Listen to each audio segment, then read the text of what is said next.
समयको आज यो एउटा क्रममा मैले लामो समयपछि भेटेको एकजना अग्रज व्यक्तित्व जो यो समयको एउटा दस्तावेज हुनुहुन्छ, एउटा हस्ताक्षर हुनुहुन्छ।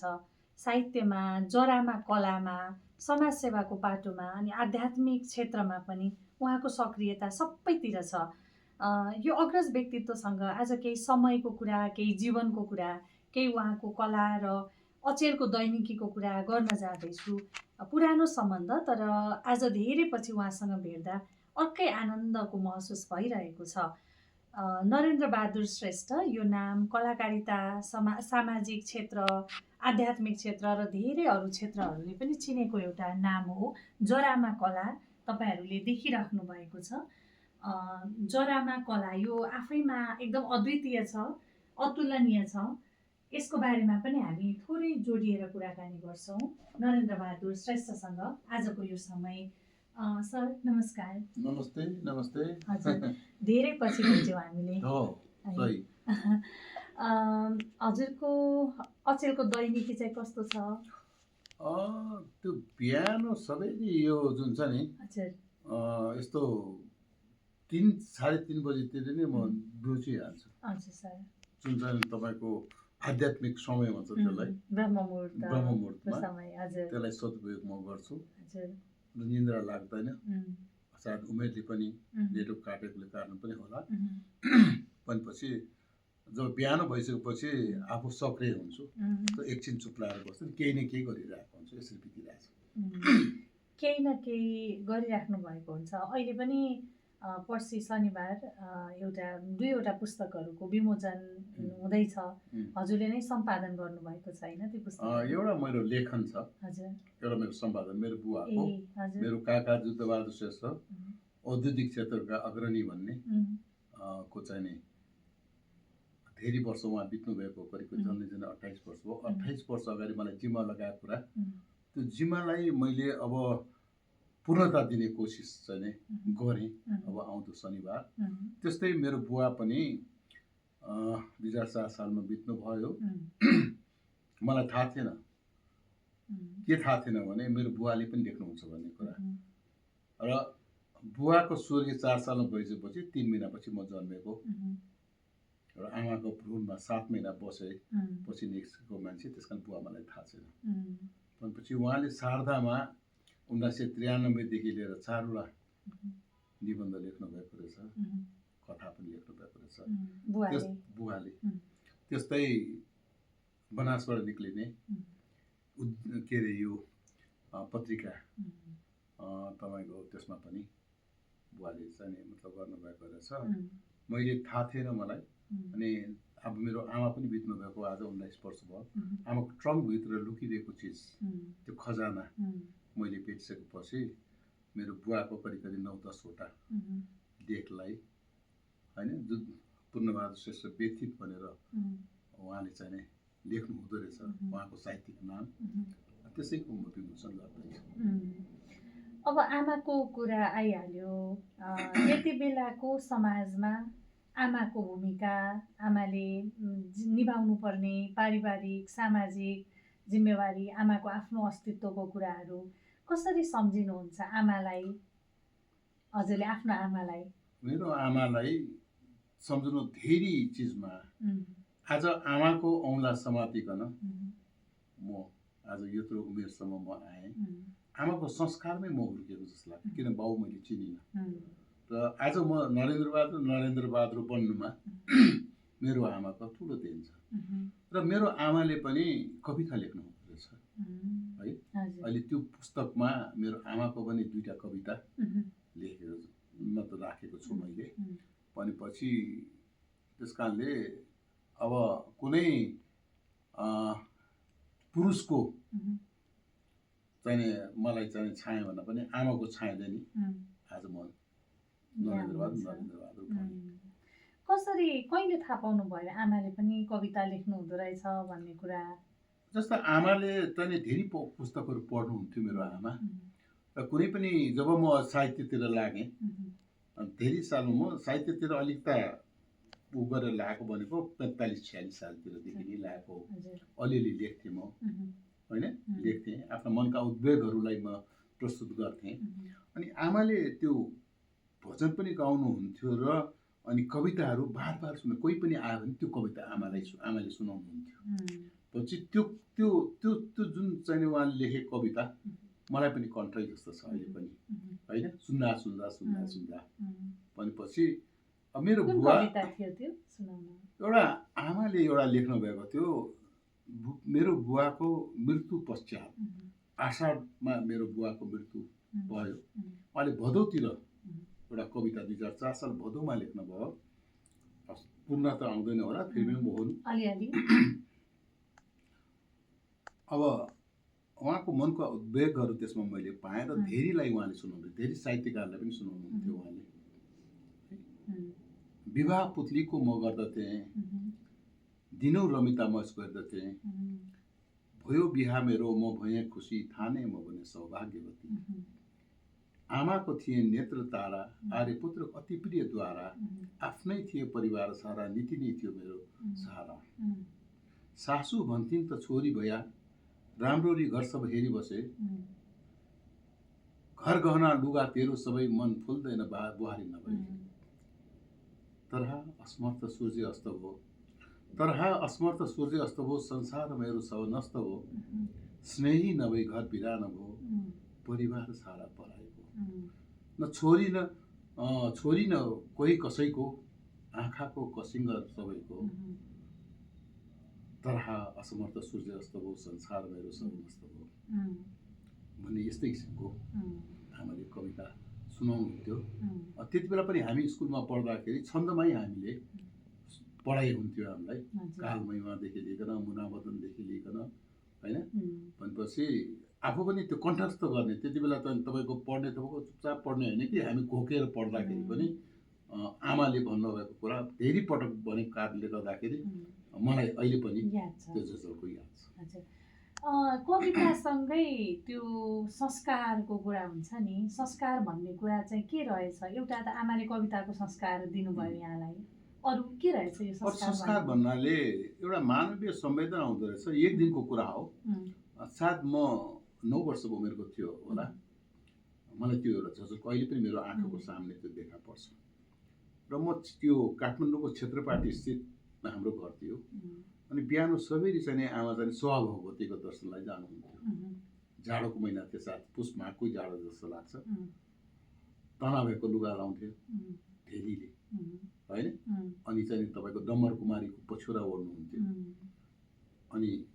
अनि आमाले मलाई लिएर आमाको हात समातेर म आउँदै थिएँ।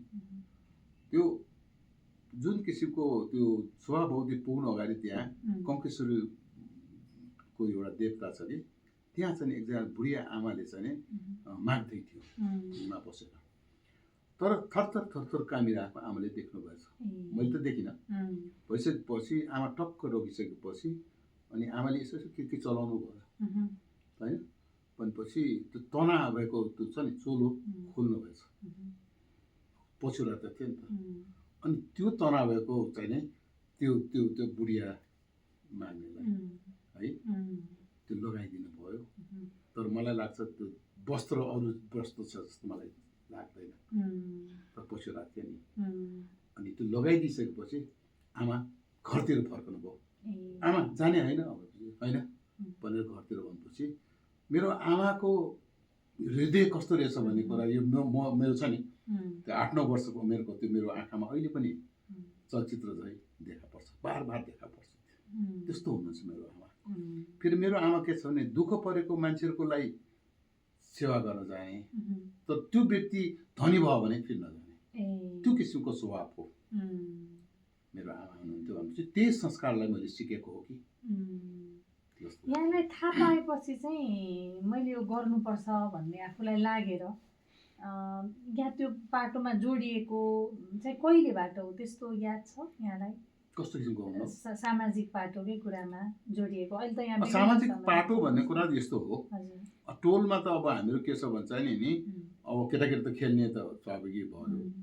कुनै पनि चिजमा अब त्यहाँ एउटा त्यही एउटा ऊ पनि थियो, हस्पी एउटा त्यहाँको वडा अध्यक्षले त्यति बेलाको कुरा हो, यस्तै 10, 12, 13 वर्षको थिएँ होला। अनि ढुङ्गाहरू बोल्डर्सहरू छन्, ढुङ्गाहरू छाडिरहेको थियो, त्यो चाहिँ मतलब के छ चिकित्सालय बनाउनुको लागि ल्याएको रहेछ भनेपछि। अनि त्यो जग खनिसकेको थियो भने हामी केटाकेटी बुढाबुढीहरूले त्यो सकि नसकी ढुङ्गा बोकेर ठाउँ ठाउँमा पुऱ्याएको। अहिले एकदम राम्रो चलेको छ त्यो चिकित्सालय, क्षेत्रीपाटी चिकित्सालय भन्छ। त्यसरी नै एउटा अनायास चाहिँ मतलब के छ भने सेवा गर्ने भित्री मनबाट चाहिँ जागृत हुँदैछ। कसैले राम्रो काम गरेको थियो भने त्यसलाई पछ्याउने पाइले गर्दा पनि म एउटा सामाजिक क्षेत्रमा प्रवेश भएको हो कि। अब यो जरामा कलाको पाटो पनि छ होइन? अहिले त यहाँ अध्यात्ममा पनि अलिकति साई बाबालाई मान्नुहुन्छ, त्यो बाटोमा हामी आउला। तर त्योभन्दा अगाडि यहाँको व्यावसायिक जीवन कसरी बढ्दै गयो र जरामा चाहिँ यहाँको जरालाई देखेपछि यहाँलाई केही कुराले क्लिक हुन थालेको, केहीको झिल्को बल्न थालेको चाहिँ कहिलेबाट हो, कसरी हो? होइन, यो मैले धेरै पटक यो कुरालाई भनिसकेको छु कि यो सुन्दा सुन्दा पनि श्रोतालाई खालि यही कुरा मात्रै दोहोऱ्याउँछ भन्नु पनि बेर छैन। बिमारी परेको थिएँ, बराबर बिमारी पर्थ्यो मलाई, अनि टन्सिल रोग हुन्थ्यो, कसैको अनुहार हेर्न इच्छा लाग्दैन थियो, ज्वरो आउँथ्यो। अनि भित्तातिर फर्केर हेर्दाखेरि त्यति बेलाका लुन लगाएका घरहरू, कमेरीले पोतेको घरमा होइन, आजकल जस्तो सिमेन्ट थिएन त्यति बेला, अनि चिरा परेका भित्ताहरू देखा पर्थ्यो।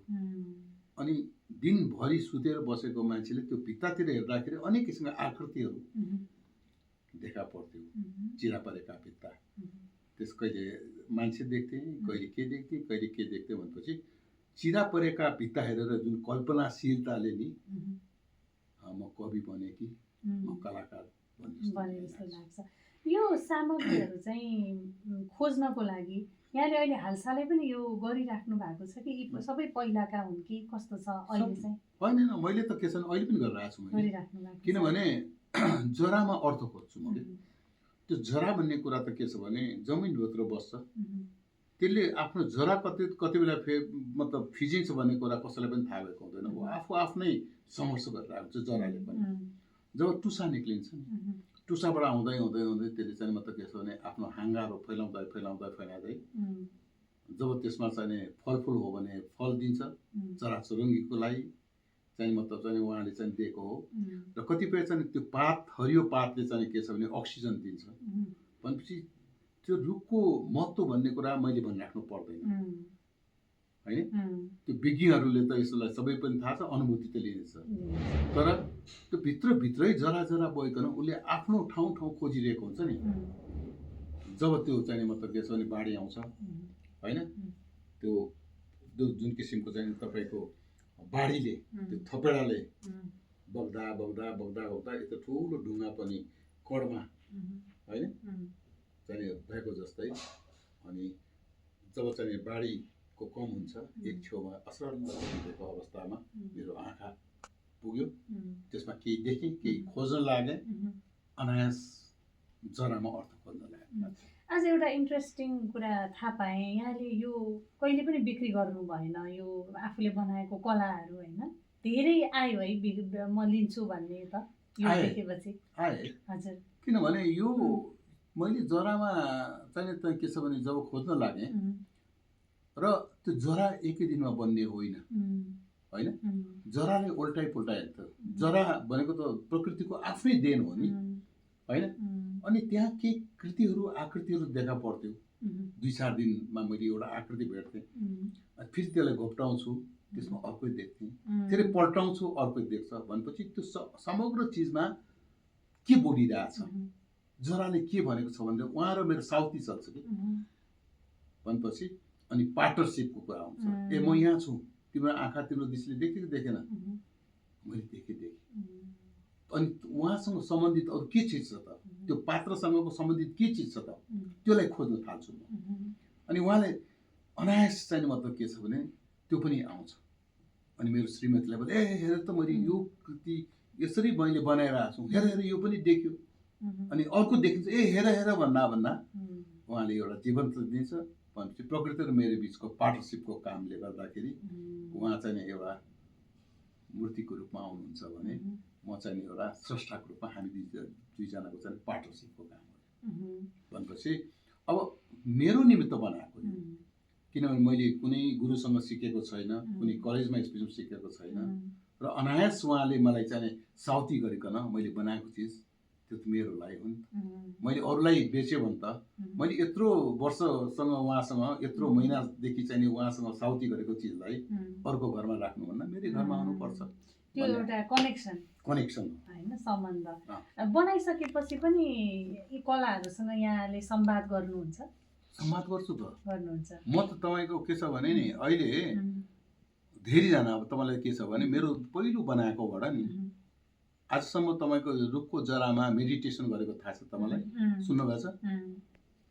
कता कता रुखमा बसेर गरेको त्यो ध्यान भयो, तर जरालाई नै हेरेर होइन, अनुभूति लिइकन र एलपी भानु शर्मा लगायत धेरै लेजेन्डरी पर्सनालिटीहरू, अशेष मल्लै भनौँ होइन, त्यस्तै चाहिँ तपाईँको धेरै मान्छेले त्यो अनुभूति लिनुको मौका आउँछ है। मसँग फोटो छ, त्यो लिइरहेको फोटोहरू पनि छ। भनेपछि उहाँहरूले पनि साउती मार्छ भने पक्कै मतलब चाहिँ अवश्य यसभित्र चाहिँ केही जीवन छ र आध्यात्मिक जीवन छ भनेर उहाँले चाहिँ महसुस गर्नुभएको छ। त्यसमा यहाँले आफ्नो भावनाहरू चाहिँ होइन, जस्तै अब ऐतिहासिक कुराहरू यसमा धेरै आएका छन्, आफ्ना जीवनका दुःख सुखहरू चाहिँ जब यहाँले यो बनाइराख्नु भएको हुन्छ नि, त्यो चिजहरू चाहिँ कहिलेकाहीँ मेटिएको जस्तो यो बनाउँदै आफूलाई पनि रिलिफ भएको जस्तो पनि हुन्छ होला होइन? यस्तो छ, हरेक जरा प्रकृतिले जुनसुकै दिएको जरा पनि उत्कृष्ट चाहिँ संसारको उत्कृष्ट एउटा कला हो। त्यो कलामा यो के हो त भनेर मैले साउती मारेर जुन बनाएको छु नि, बनाउँछु नि, त्यो उहाँ र मेरो बिचको एउटा सम्बन्धको गाँठो भनेर त मैले अघि तपाईँलाई भने होइन। भनेपछि अब यसको निमित्त अरू केही सोच्नु पर्छ जस्तो मलाई लाग्दैन। म कसरी उहाँसँग सम्बन्ध भन्दैछु, यो सायद पूर्व जन्मको मेरो खेल हो कि जस्तो पनि एकाकार भइन्छ भएको जस्तो लाग्छ। हजुर हजुर। अब यहाँ अहिले साई बाबालाई मान्नुहुन्छ, गुरुको रूपमा मान्नुहुन्छ होइन, जोडिनु भएको छ, साई केन्द्रको अध्यक्ष पनि हुनुहुन्छ। यो चाहिँ कसरी सुरु भयो यो यात्रा चाहिँ? यहाँले जानी नजानी म भजन पनि गाउने मान्छे पनि होइन र साई बाबा प्रतिको मेरो दृष्टिकोण किन उहाँलाई मैले माने त भन्ने विषयमा सोध्नुहुन्छ भने, जसले शिक्षा, स्वास्थ्य, खानेपानीमा कार्य गर्छ र उहाँले यत्रो वर्षदेखि निःशुल्क शिक्षा र चाहिँ तपाईँको 60वटा गाउँमा जुन कि चाहिँ सरकारले गर्न सकेको पानी, जुन काकाकुल हुने व्यक्तिहरूलाई पानी पुर्याएको छ र शिक्षा स्वास्थ्य क्षेत्रमा उहाँले पुर्याएको योगदानको निमित्त मैले उहाँले भगवानको रूपमा मान्छु। यदि उहाँ मात्रै भगवान होइन, तपाईँ हामीले पनि यी चिज गर्न सक्यो भने म पनि भगवान हो, तपाईँ पनि भगवान हो।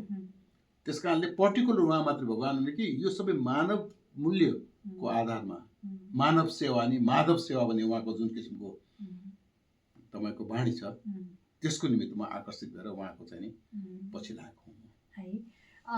के रहेछ यो अध्यात्म भन्ने कुरा? यहाँले जीवनमा यो समेटिँदाखेरिको जीवन चाहिँ कस्तो हुँदो रहेछ यहाँलाई के लाग्छ? होइन, प्रत्येक व्यक्ति नै एउटा आध्यात्मिकै हो, प्रत्येक व्यक्ति नै आध्यात्मिक हो, तर त्यसको भित्रको गुणलाई चाहिँ प्रस्फुटन भइरहेकोलाई समात्न जान्नुपर्छ। तर मेरो विचारमा के छ भने यो भगवान भन्ने कुरा त निरञ्जन निराकार हो नि होइन, सर्वधर्म हो नि त होइन। कुनै पनि धर्म त्यो भन्दा म ठुलो, म भन्दा त्यो ठुलो होइन। सबै धर्म भनेको नि एउटै हो, आखिरमा मानव न हो।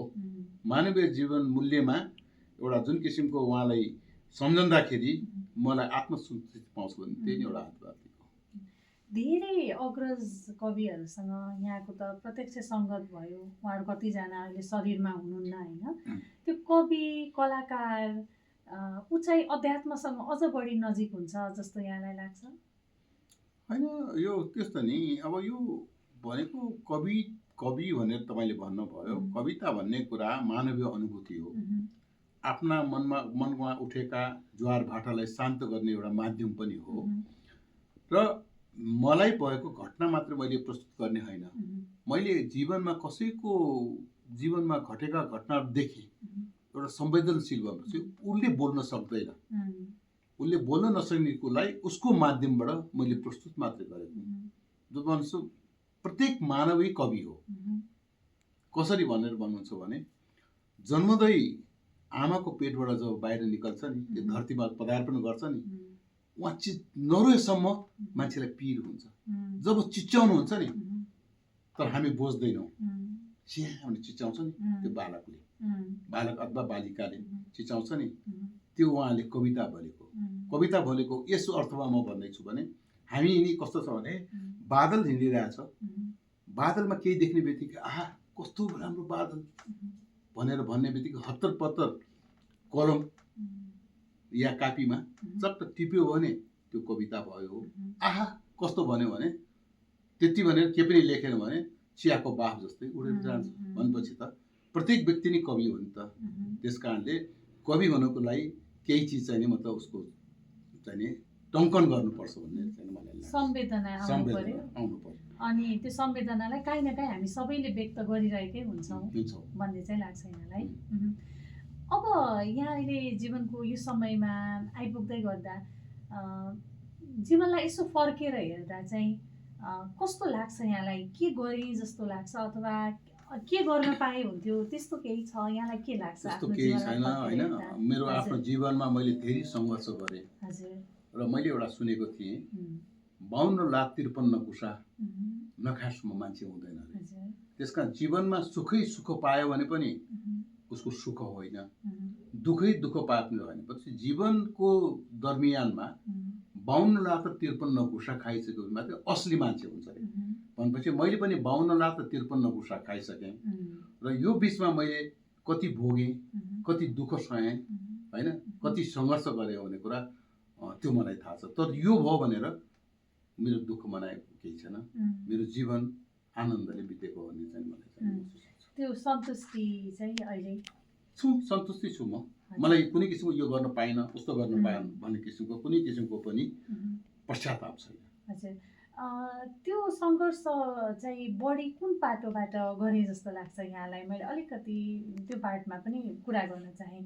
हुन त हरेक मान्छेको हरेक किसिमका सङ्घर्षहरू हुन्छन्, तर बढी चाहिँ के कुरामा चाहिँ सङ्घर्ष गर्नु पर्यो यहाँले आफ्नो जीवनमा? सङ्घर्ष भनेपछि त तपाईँको हिँड्दै गर्दाखेरि तपाईँको ढुङ्गा पनि आउँछ होइन, के आउँछ त्यसलाई पन्छ्याउँदै हिँडिकन होइन आजसम्म यहाँ पुगेको छ। त्यस कारणले सबैलाई सम्झन लाग्यो भने मान्छेको जीवन निरस हुन्छ भने म त्यो निरसमा छुइनँ, म आनन्ददायी भूमिकामा म छु जस्तो मलाई लाग्छ। त्यो स्मृतिहरूलाई त्यहीँ छोडेर अगाडि बढ्नुपर्छ भन्ने लाग्छ। सम्झ्यो भने त तपाईँको कहिले पनि ऊ चाहिँ डिप्रेसन हुन्छ। त्यस कारणले म डिप्रेसन हुने मान्छे होइन। धेरै पटक डिप्रेसन भयो तर त्यसबाट म उन्मुक्त भएँ, उन्मुक्ति भएको छु। त्यस कारणले आज तपाईँसँग म यो संवाद गरिरहेको छु। हजुर, अहिले 38वटा संस्थाहरूले यहाँलाई यो वर्ष हो सम्मान गर्नुभएको कि यहाँले अघि कुरा गर्दै हुनुहुन्थ्यो? के छ भने 2082 साल वैशाख 1 गतिको दिनमा हजुर साहित्यिक पत्रकार सङ्घले, म पूर्व अध्यक्ष पनि हो, हजुर त्यो लगायत नेपालका एउटा सबै साहित्यिक संस्था 38वटा संस्था मिलिकन हामी जौको भन्छौँ त्यसलाई, भनेको पास्टी पनि भन्छौँ। हामी नेवारहरूको पहिलो भनेको 77 वर्ष 7 महिना 7 दिन 7 पाला 7 घडीमा गर्छ। त्यो भनेको 82 साल वैशाख 1 गते 9:58 त्यो समयमा पुगेको छ। भनेपछि त्यो सन्दर्भमा चाहिँ तपाईँको चाहिँ यो 29 गते 2081 साल चैत्र 29 गतेको दिनमा 38वटा संस्थाले चाहिँ नि मलाई माया गरेर मलाई चाहिँ एउटा चाहिँ यो तिम्रो जीवनमा अझ तिमीले सक्रिय हुनुपर्छ भने थोपरेको एउटा चाहिँ भार हो। त्यति बेलै उहाँहरूले गर्नुभयो? त्यही बेलामा एकैपटक? हजुर, ती संस्थाहरू चाहिँ सामाजिक क्षेत्र, साहित्यिक क्षेत्र सबै साहित्यिक क्षेत्रको हुनुहुन्थ्यो है। यहाँले अहिले अब भनौँ न त्यति बेला सङ्गत गरेका थुप्रै कविहरू माधव घिमिरेदेखि सिद्धिचरण श्रेष्ठहरूदेखि होइन उहाँहरूबाट यहाँले सिक्नु भएको कुरा र अबको समयमा होइन अब यो जसरी अहिले साहित्य गइरहेको छ नि कला गइरहेको छ नि के लाग्छ यहाँलाई यो कसरी गइरहेको छ अबको समयले के गर्नुपर्छ होला उहाँहरूले सिकाउनु भएको कुरा चाहिँ के होला उहाँले सिकाएको कुरा भन्दाखेरि पनि जीवनमा सङ्घर्ष भने नि मैले सङ्घर्ष गरेँ साहित्य क्षेत्रमा भन्दा पनि अगाडि म यो सामाजिक सेवामा पनि लागेँ र व्यापारिक क्षेत्रमा पनि लागेँ भनेपछि त्यो क्षेत्रमा मेरो जुन किसिमको इन्भल्भमेन्ट छ तर पछिसम्म म चाहिँ कायम हुन सक्दैन भनेको मेरो मृत्युको कुरा गर्ने हो भने कुनै पनि व्यक्तिको देहवासना भइसकेपछि सम्झने भनेको 45औं दिनमा सब साथीहरू मिलिकन लाखौँ रुपियाँ खर्च गरेर उहाँ जस्तो व्यक्ति जानुभयो भनेर पत्र पत्रिकामा आउला 45औं दिनमा 46औं दिनमा त्यो चाहिँ खाली सिजी काज भइसकेको हुन्छ तर साहित्य क्षेत्र र कला क्षेत्रमा लाग्नु भनेको मेरो मृत्यु हुँदैन भनेर त्यो लोभिएर उहाँसँग सङ्गत गर्न पुगेँ त्यसकारणले प्रतिस्पर्धा गर्न आएको होइन प्रतिस्पर्धा नगरिकन म बाँच्न आएको भनेपछि हाम्रो बिचमा एउटा देख्ने बित्तिकै पूर्व फर्कने पश्चिम फर्कने नभइकन हामी चाहिँ नि के छ भने यो रम्न आएको क्षेत्र भएको हुनाले सबैसँग र सबैले मलाई माया गर्छ नत्र अर्थी संस्थाले किन गर्नु होइन 85 जनाले मेरो बारे किन लेख्नु भनेको त मायामा म हुर्कन पाएँ यो नि मेरो निमित्त साहित्यकारहरू मेरा मित्रहरूले त्यसकारणले हामी म के भन्ने गर्छौँ भने कला क्षेत्रमा गयो भने मेरो जात कला भन्छु साहित्यिक क्षेत्र भनेपछि मेरो जाति साहित्यिक भन्छु म भनेपछि रम्न पाएको छु अब मेरो के गुनासो छ के पनि छैन मलाई माया गर्नुभयो त्यसको लागि म आभारी प्रकट गर्दछु सिक्ने कुरा पनि सायद त्यही नै थियो होला उहाँहरूले हामीलाई सिकाएको पनि त्यही नै थियो होला कि प्रतिस्पर्धी नबन्नु यो कुरामा भन्ने कुरा नै थियो होला ती अग्रज अनि प्रतिस्पर्धी लेखनमा प्रतिस्पर्धी हुने भन्ने कुरा व्यापारीमा प्रतिस्पर्धी हुन्छ ऊ भन्दा म अगाडि बढौँ भन्ने हुन्छ म भन्दा ऊ अघि बढ्छु भने अरूले गरेको होला त साहित्यिक क्षेत्रमा चाहिँ प्रतिस्पर्धा गऱ्यो भने नि त्यो साहित्य होइन त्यो चाहिँ एउटा चाहिँ के भन्ने अब त्यसलाई प्रचार अथवा आफू अगाडि आउने एउटा होइन साहित्यिक भन्ने कुरा कहिले पनि कम्पिटिसन हुँदैन आफ्ना मनका उद्वेग दिनलाई पनि के को चाहिँ प्रतिस्पर्धा होइन जस्तो आफ्नो भावना सबैले आफ्नो तरिकाले पोख्ने है हजुर यहाँको अहिले बाबु हुनुहुन्छ उहाँ पनि यो साई केन्द्रबाटै ग्रेजुएट भएर आउनुभयो भन्नुभएको थियो मेरा 2 जना छोराहरू छन् हजुर 2 जना बुहारी हामी परिवारमा 2 जना नाति नातिना हामी 3 जना छौँ होइन 8 जनाको परिवार छ मेरो होइन हामी बहुत आनन्ददायी रूपमा भूमिकामा छौँ एक अर्कामा चाहिँ हाम्रो चाहिँ के छ भने र अन्डरस्ट्यान्डिङ छ होइन र छोरा पनि जुन संस्कार तपाईँको साई बाबा कहाँ गएर चाहिँ ग्रेजुएट गराएको एउटा संस्कार पाए नि त्यही संस्कार नै सायद पूर्व जन्मका हामी एउटा पात्रको रूपमा रहेको जस्तो मलाई लाग्छ के फरक हुँदो रहेछ जस्तै यहाँले बुवा भएर दिएको संस्कार र ऊ चाहिँ जब उहाँ त्यो ग्रेजुएसन गरेर फर्किनु भयो नि त्यहाँ पाएको संस्कारमा कतिको फरक पाउनुभयो अथवा के कुरा सिमिल्यारिटीहरू पनि थियो होला पक्कै पनि यहाँ त्यही लाइनमा हुनुहुन्थ्यो तर कस्तो पाउनुभयो त्यहाँबाट फर्किएपछि आफ्नो छोरालाई छोरा हजुर एउटा गुरुकुल गइकन होइन गुरुकुलबाट चाहिँ राम्रो शिक्षा पाएर आएको छोरा भएको कारणले कहिले कहिले उसको कुराहरू सुन्दाखेरि कहिले कहिले आफ्नो छोरा हो नि त होइन छोरा हो तर कहिले कहिले गुरु बोलिरहेको हो कि जस्तो चाहिँ महसुस हुन्छ मलाई भनेपछि योभन्दा बेसी मैले के बोलुँ है कुनै याद छ हजुरलाई उहाँले बोल्नुभएका वाक्यहरू यो हजुर आनन्द लागेको अब बुवाको हिसाबले हेर्दाखेरि चाहिँ होइन अब त्यसको निमित्त त अब छ नि होइन मैले त्यसै तपाईँको भनेको त होइन छ अब यो चाहिँ सानो एउटा चाहिँ हाम्रो कार्यक्रममा यी सबै बोल्न लाग्यो भने तपाईँको धेरै लम्बाएर जान्छ कुनै दिन फेरि गरौँला होइन उहाँलाई पनि राखेर छोरालाई पनि राखेर श्रीमतीलाई पनि राखेर छोरा बुहारी नाति नातिनासँग बसेर कुनै दिन गरौँला हुन्छ सर यो समयको लागि हजुरसँग आभारी भए म हजुरको सुस्वास्थ्य अनि अझै हजुरले गरेका कार्यहरूको सफलताको कामना पनि गर्न चाहन्छु।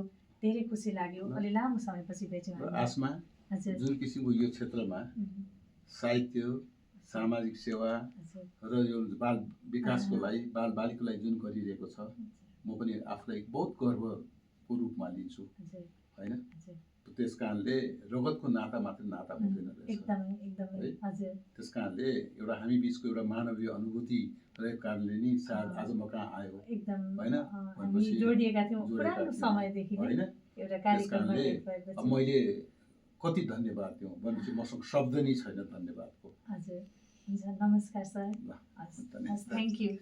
हजुर